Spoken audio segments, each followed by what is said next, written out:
Assalamualaikum warahmatullahi wabarakatuh. Selamat datang kembali di channel Cowboy Cerita Horor. Pada episode kali ini, saya akan membawakan sebuah kisah kelam yang berlatar di sebuah perkebunan kopi tua. Sebuah cerita tentang keputusasaan dan dendam kesumat seorang gadis pemetik kopi bernama Laras yang terpaksa membuat perjanjian darah dengan roh penjaga hutan kuno dan yang alas demi membalas perbuatan biadab anak tunggal sang juragan tanah yang telah menghancurkan hidupnya. Sebelum kita mulai, pastikan kalian sudah menekan tombol like dan subscribe di channel ini. Nyalakan juga lonceng notifikasinya supaya kalian tidak ketinggalan cerita-cerita horor terbaru dari kami. Dan bagi kalian yang punya cerita mistis atau pengalaman gaib yang ingin dibagikan, silakan hubungi email admin yang ada di kolom deskripsi. Tanpa berlama-lama lagi, siapkan mental kalian, matikan lampu, dan mari kita masuk ke ceritanya.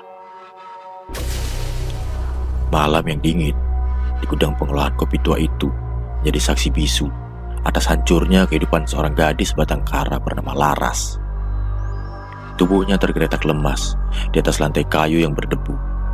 Nahan perih dan rasa sakit yang menjalar di sekujur tubuhnya setelah diruda paksa secara keji oleh Radit, anak tunggal juragan Darmo. Dasar perempuan tidak tahu diri. Makanya jangan sok jual mahal padaku. Ini akibatnya kalau kau berani menolakku, bentak Radit dengan congkak seraya meludahi wajah gadis malang itu. Tolong hentikan tuan, rintih Laras dengan sisa tenaga yang ada. Namun pria itu sama sekali tidak peduli. Ia hanya merapikan pakaiannya dan pergi begitu saja menembus kabut malam. Dalam rintihan tangisnya yang paling putus asa, tangan Laras meronta dan meraih ke udara kosong, tanpa menyadari bahwa dari sudut tergelap gudang itu, sepasang mata merah menyala milik Danyang Alas, roh penjaga hutan kuno, tengah menatap penderitaannya dengan amarah yang membara. 1 bulan berlalu sejak malam kelam tersebut. Petaka demi petaka mulai melumpuhkan desa di perkebunan itu. Kutukan seakan turun menyelimuti seluruh desa. Buah-buah kopi yang bersiap panen mendadak membusuk di rantingnya, mengeluarkan aroma busuk bangkai. Sementara sumber mata air mengering dan berubah menjadi hitam pekat serta beracun. Juragan, tolong bantu kami. Semua panen membusuk dan air berubah beracun. Kalau begini terus, kami semua bisa mati kelaparan dan juga kehausan. Keluh salah satu anak perwakilan kerja kepada juragan Darmo dengan wajah memelas ketakutan. Namun, pria tamak itu justru menanggapi dengan arogan. Kalian ini terlalu melebih-lebihkan. Namanya juga cuaca buruk. Itu hal yang wajar. Jangan membuat onar dan mencari-cari alasan untuk bermalas-malasan di kebunku. Hardik juragan Darmo acuh tak acuh. Merasa nyawa dan kehidupan desa semakin terancam, perwakilan pekerja secara diam-diam menemui Ki Rekso, seorang tetua spiritual di lereng gunung sebelah. Tolong ruat desa kami, Ki. Kami yakin ada kutukan jahat yang mengancam nyawa seluruh warga. Mohon mereka. Ki Rekso pun menyanggupi permintaan itu. Sementara persiapan penguatan dilakukan, teror gaib mulai mengintai Radit di rumah besarnya. Saat tengah malam, ia mencium bau daging bakar yang bercampur dengan aroma kopi busuk. Ia juga melihat sesosok makhluk bertanduk yang menunduk di sudut kamar. Siapa di situ? Teriak Radit. Kakinya mendadak kaku dan bergemetar hingga ketakutan sampai-sampai ia terkencing di celana. Ibu, ada hantu bertanduk di kamarku, jeritnya saat ibunya membuka pintu. Namun sosok itu sudah menghilang seketika. Di lain sisi, tepat pada malam Jumat Kliwon, ritual ruatan besar digelar di halaman balai desa.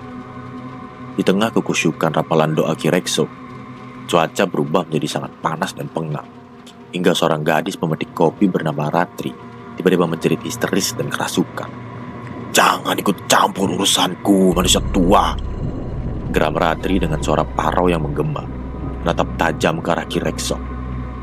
Gadis itu kemudian menoleh dan menuding ke arah Radit yang bersembunyi ketakutan di belakang punggung ayahnya. Manusia biadab itu, dia yang telah menodai tanah suci ini. Dia harus mati menanggung dosanya.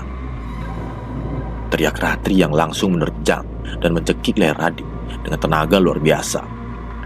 Tolong lepaskan anakku, jerit istri Juragan Darmo panik. Sebelum akhirnya Ratri berhasil dilarikan dan disadarkan oleh cipratan air doa suci dari Ki Rekso. Menyadari ada misteri kelam yang disembunyikan, Ki Rekso segera membawa Juragan Darmo, istrinya, dan Radit ke dalam ruangan tertutup.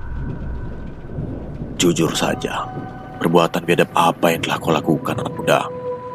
Desak Ki Rekso sambil menggenggam telapak tangan Radit dan merapalkan ajian penyingkap tabir.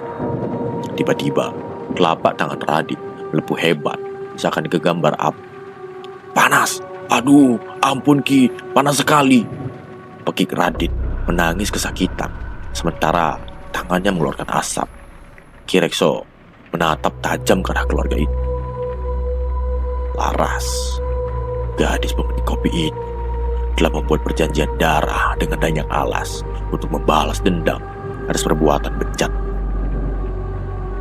Ia sengaja merusak urat nadi perkebunan ini agar kalian semua hancur. Mendengar kebenaran itu, Juragan Darmo murka. Ia menampar keras wajah putranya. Anak kurang ajar, mau jadi apa kau? Kau benar-benar menghancurkan nama baik dan kehormatan keluarga kita, teriaknya penuh amarah dan kekecewaan.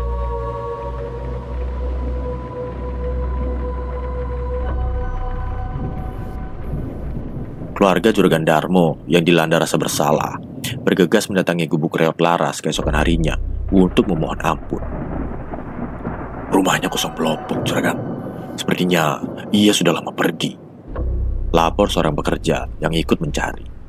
Puncak pembalasan sang Danyang akhirnya tiba pada suatu malam, tepat pukul 1 dini hari, saat suhu kamar Radit melonjak drastis, layaknya oven pembakaran. Sosok Danyang bermanifestasi sepenuhnya, mencengkeram leher Radit hingga tubuhnya terangkat, melayang ke udara.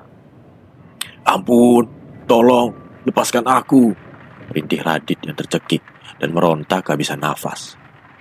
Di sudut ruangan, bayangan Laras muncul menampakkan diri dengan senyum yang sangat dingin. Sekarang kau harus menanggung semuanya, bisik sosok Laras. Tubuh Radit kemudian dilepaskan dengan sangat keras ke lantai, hingga ia memuntahkan darah hitam pekat. Sebelum roh kuno itu menyerap habis seluruh sisa kehidupannya. Keesokan paginya, jeritan histeris memecah keheningan di rumah besar tersebut. Bapak, Radit pak, anak kita sudah tidak bernyawa, tangis istri Juragan Darmo yang tersungkur lemas di lantai, mendapati putranya tewas kejang-kejang dengan mata membelalak ngeri. Kematian tragis Radit menyisakan duka dan rasa malu yang mendalam bagi keluarganya. Namun di saat yang sama, sekaligus menjadi akhir dari teror di desa tersebut. 1 bulan kemudian, kutukan di tanah perkebunan perlahan terangkat. Biji kopi kembali tumbuh subur kemerahan dan mata air kembali mengalir. Sementara itu, sosok Laras tidak pernah terlihat lagi oleh siapapun, seolah menghilang, tak berbekas di dalam rimbunya hutan belantara, seiring dengan tuntasnya dendam yang selama ini membara di dadanya.